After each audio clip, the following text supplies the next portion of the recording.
Buffalo Up All Night television show was a historic broadcast.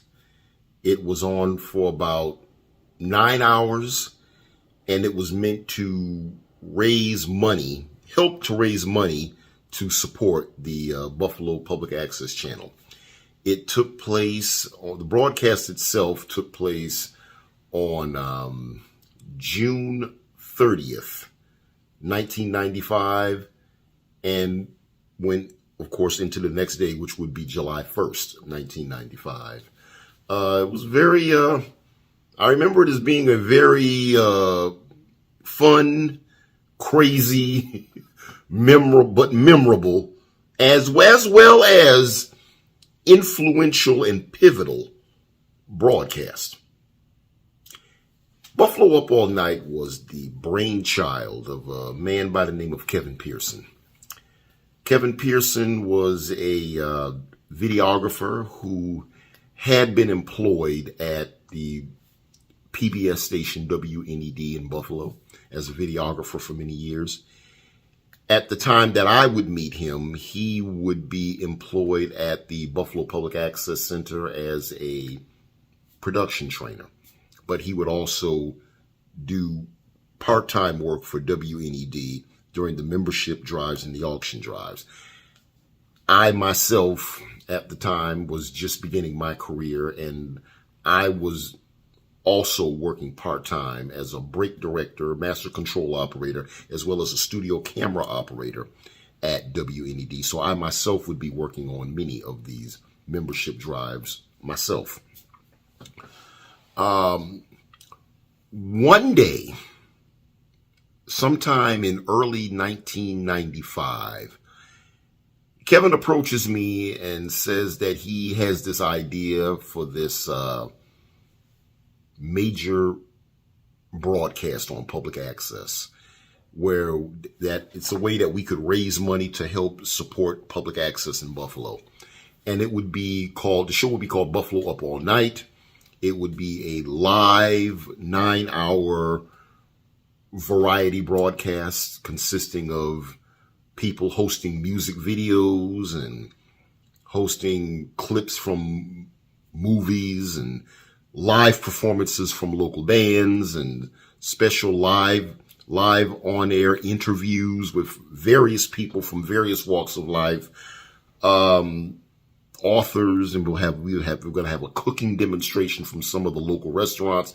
He had all these big ideas. It was going to be a whole cavalcade of just different things going on during this broadcast. And at the time, being in my early 20s, I was like, me looking for any type of opportunity I could get. I said, okay, cool, I'm all for it. Let's go. So he said it was going to take, this was around time that he came to me with this. This was early on in 1995. The year just started. A little after the new year. But this wasn't going to be till the summer. So, okay, it was something to look forward to. So he told me to sit there and just think about what I would like to have on the show. And I was like, all right, we'll talk and we'll get back with you. Chris Bishop.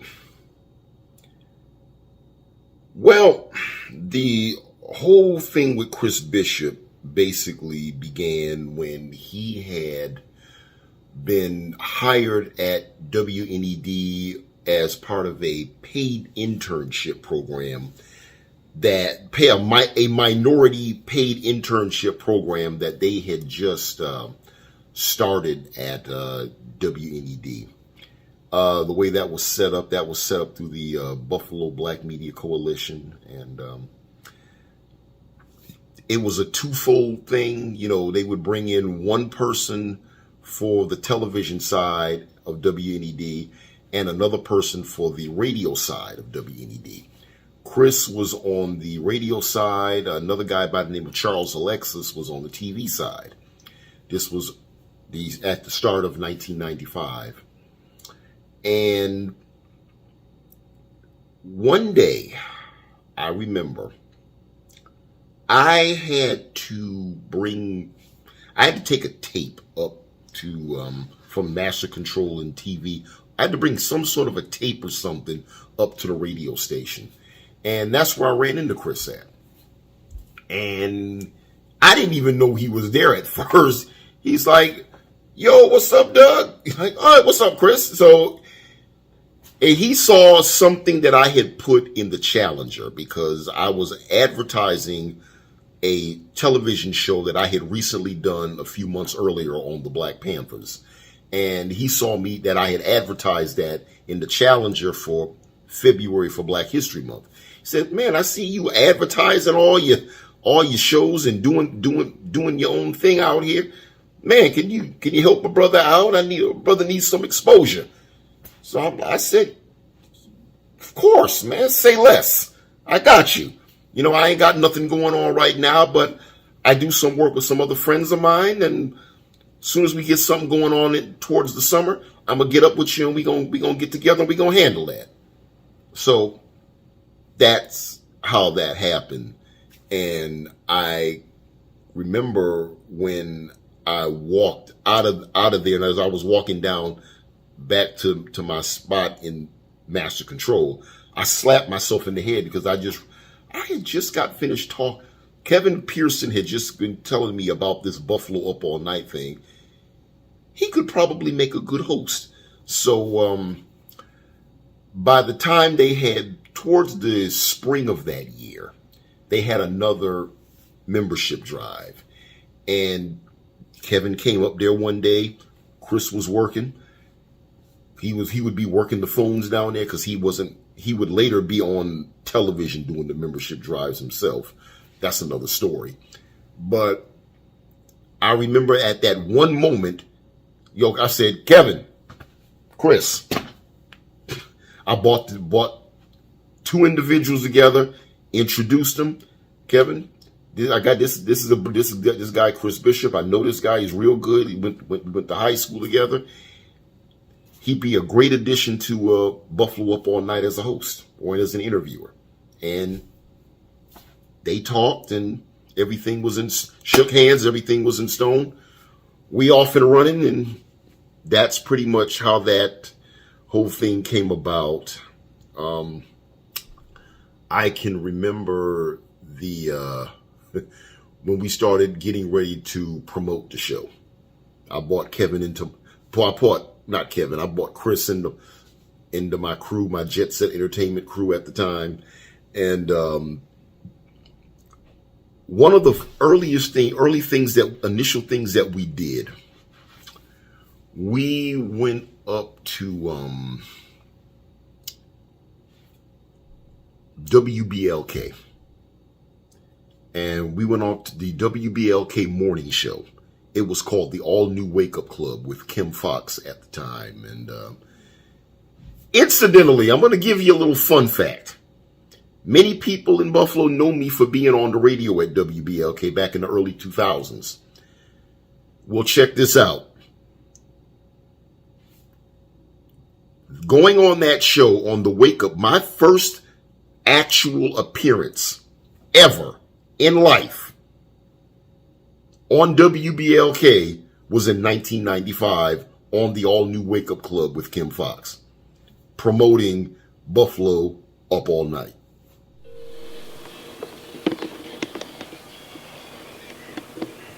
.7 WBLK, progressive R&B and classic soul, yes.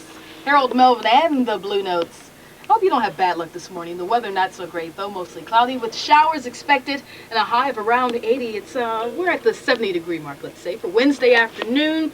Again, cloudy skies are in the forecast. It's 4 minutes after 8 o'clock, 8:04. Kim Fox with the all-new Wake Up Club. Coming up in just a few, I have Kevin, Doug, and Chris.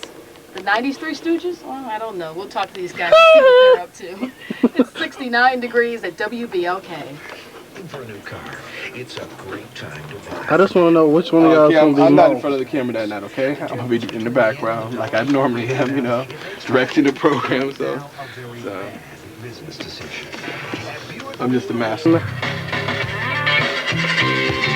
1 week, 1 cent. Any way you call it, that's one heck of a deal. Your dog, man. Shop Rent a set. Yo, I remember when me and Doug used to play basketball in high school in gym class. If you find a penny, bring it to Rent a Yes, you did, man. Me, you, Terrence Gator, all them people, man. That's penny power.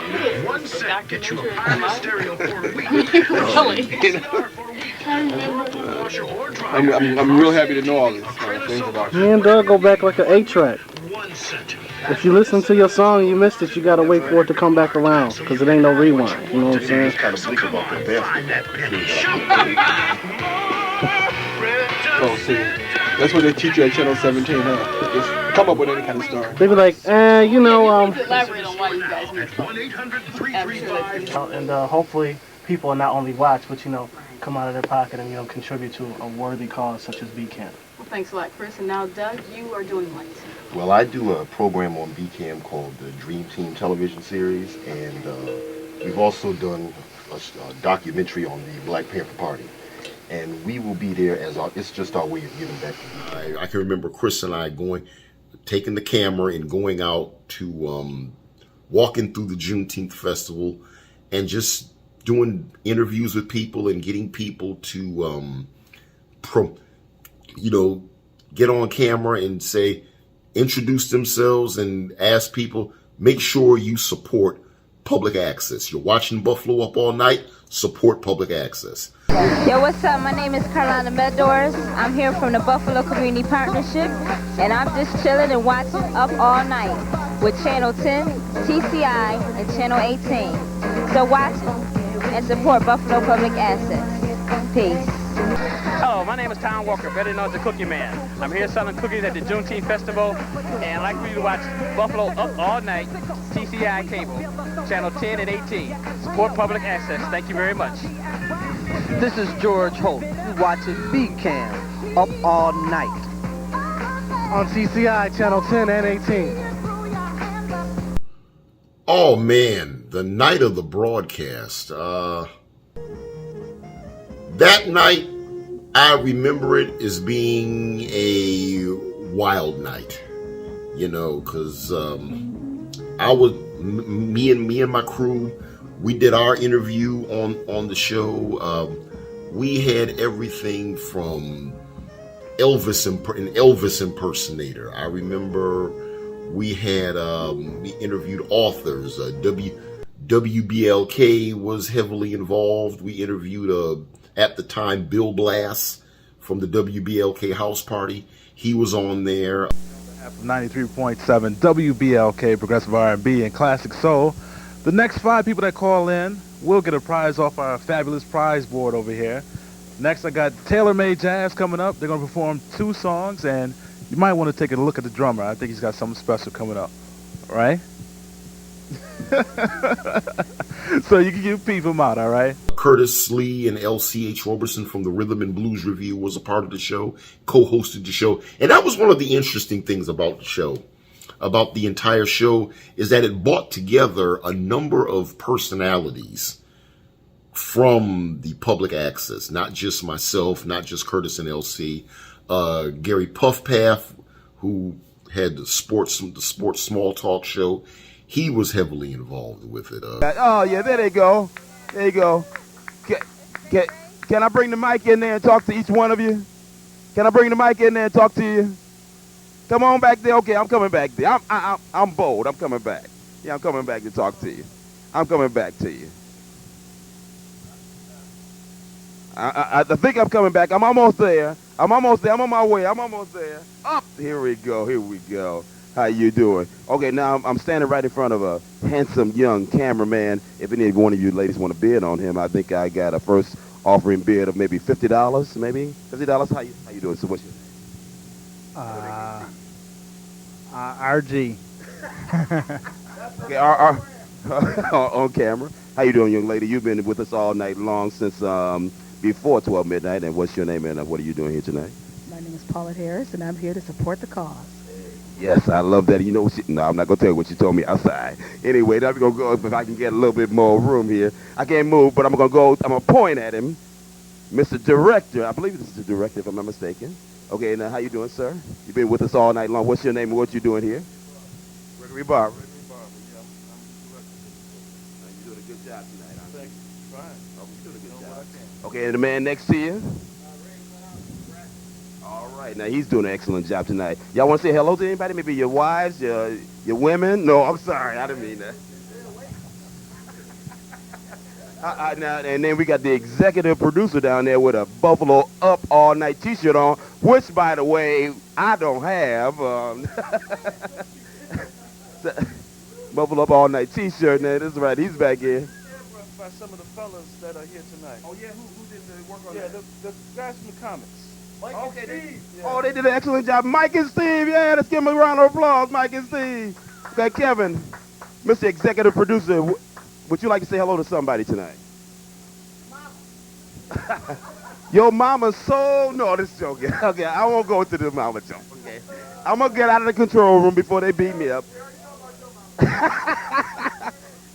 I'm going back out now. I'm on my way back out here. Let me go the right way. Here we go. We're still in Buffalo Up All Night. They're still here. I'm sorry. I had to leave them for a second, but I had to do that just to stay awake. I'm going to turn. You had a number of other, producers, the guys from the comic book show. I forgot I think what this show was, Comics TV.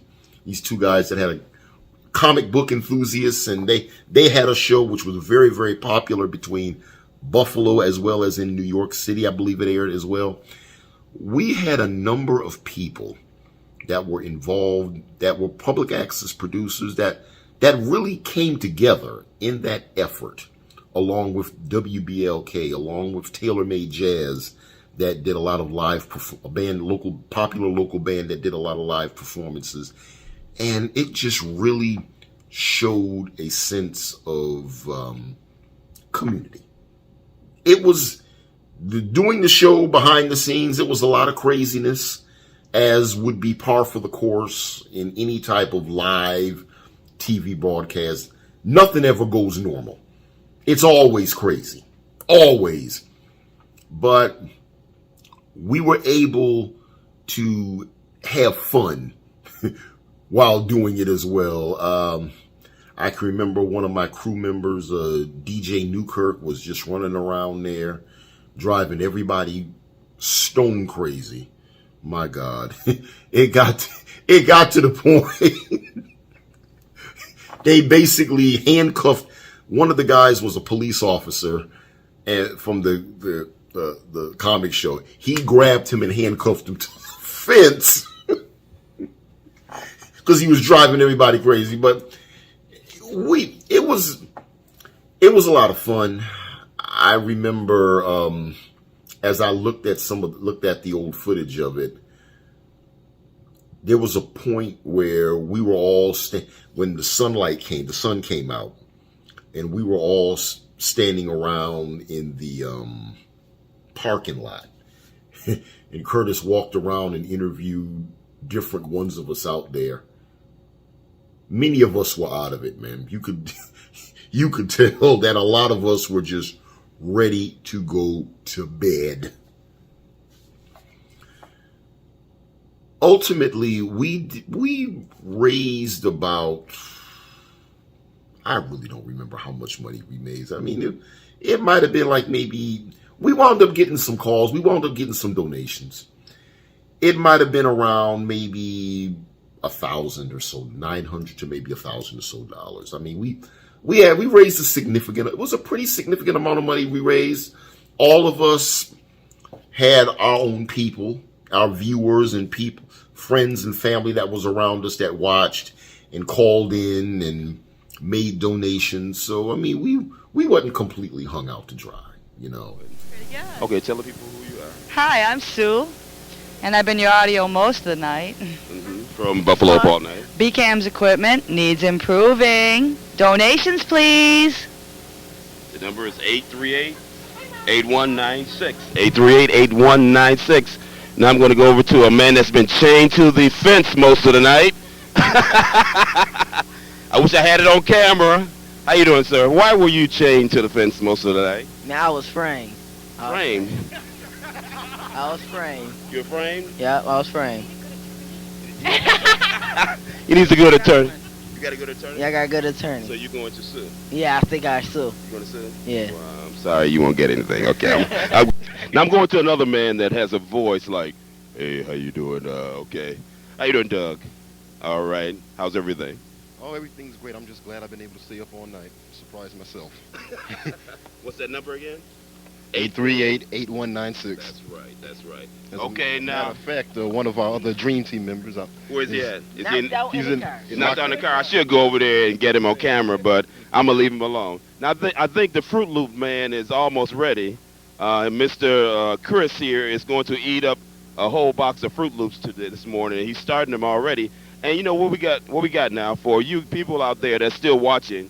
If you can guess how many Fruit Loops minus the ones on the ground that he can eat, you can win a prize. Look at there, a whole box. How many Fruit Loops are in the box? How many blunts did my lighter light? No. This whole box, we need you to know how many are in here and how many I'm going to eat. So call us 838-8196. Don't forget to call and give some donations. We went over the $2,000 mark, but we still have some time here. You know, we have everyone out here. It's daytime now. I don't know what damn time it is. You go 24 hours without sleep. We checked our Eagles at the door, you know what I'm saying? But this is all good. It's all for a good cause. It's for TV that you can get involved in. I'm about to eat these Fruit Loops and have some good times out here in the studio, in the parking lot. So, Hey, Chris, now that you have your mouth full, hasn't there been other times in your life when you have had your mouth full and been up all night?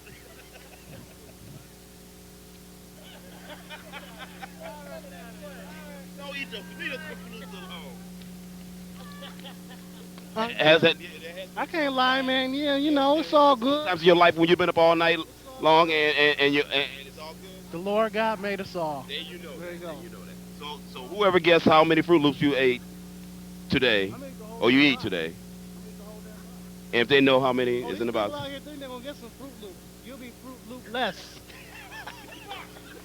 You can eat the whole the Fruit Loops.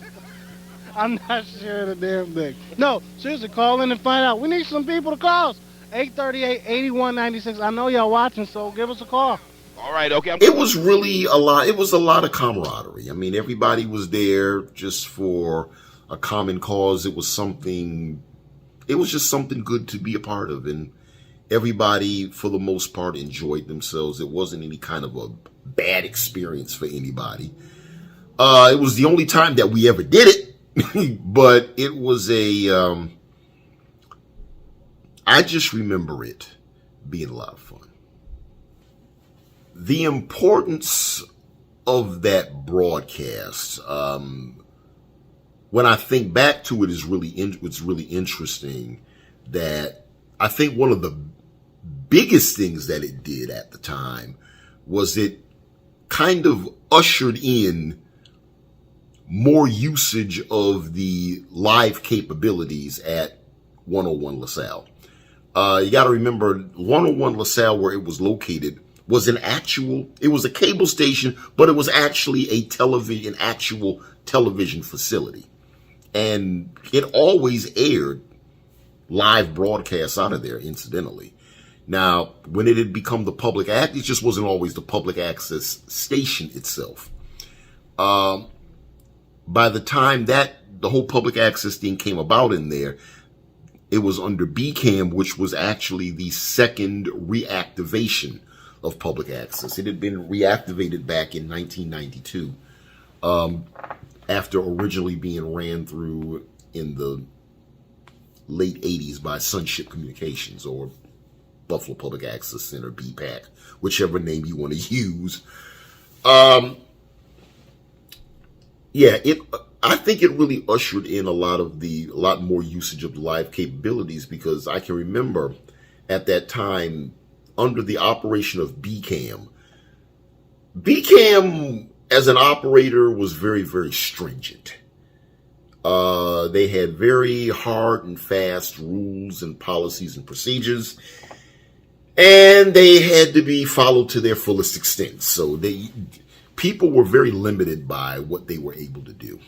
So for this particular up all night effort to be approved was nothing short of amazing. And it definitely kind of ushered in a whole new era of public access after the Buffalo Up All Night broadcast aired. Mary Davis's show, the Mary Davis Show, became live. The David Allen Show became live.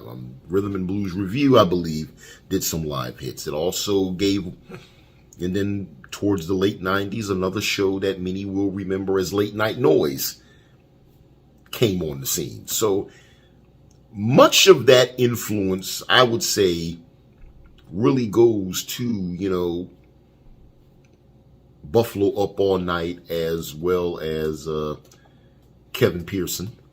And it was a snapshot in time with public access where, many of the producers, there wasn't people, it was something where people really checked egos at the door. You really didn't have much of that sort of thing going on at the time.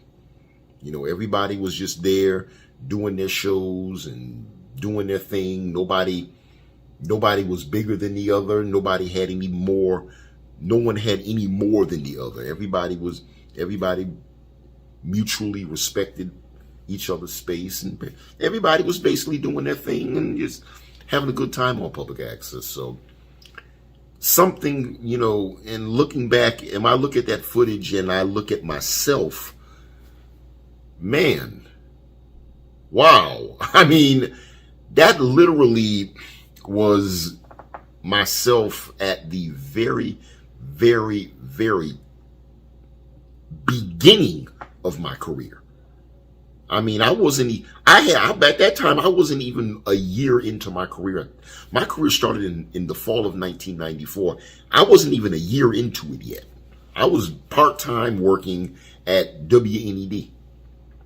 I wasn't at any other. That was before I went full-time anywhere. I would go full-time a year later at Empire Sports Network. But that was before I was full-time. That was before I was on the radio. That was before I'd done any real documentary work. The only documentaries I had done was on the Black Panthers, from Eyes on the Prize and Power to the People. I hadn't done the King Tut special yet. That was certainly, but I had not done anything related to Buffalo history. The Build Project, the whole Build organization thing, that would not begin until later that fall. So right after the Million Man March. So, wow, I was 23 years old at that time, man. And looking back on that, and I'm 51 now looking back on that. That's crazy, insane. But I will say in closing, just shout out to everybody that was involved.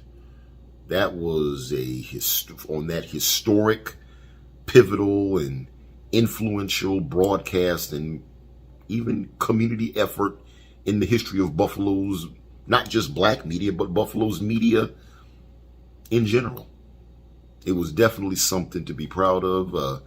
Special shout out and honorable mention and rest in peace to Kevin Pearson for that contribution.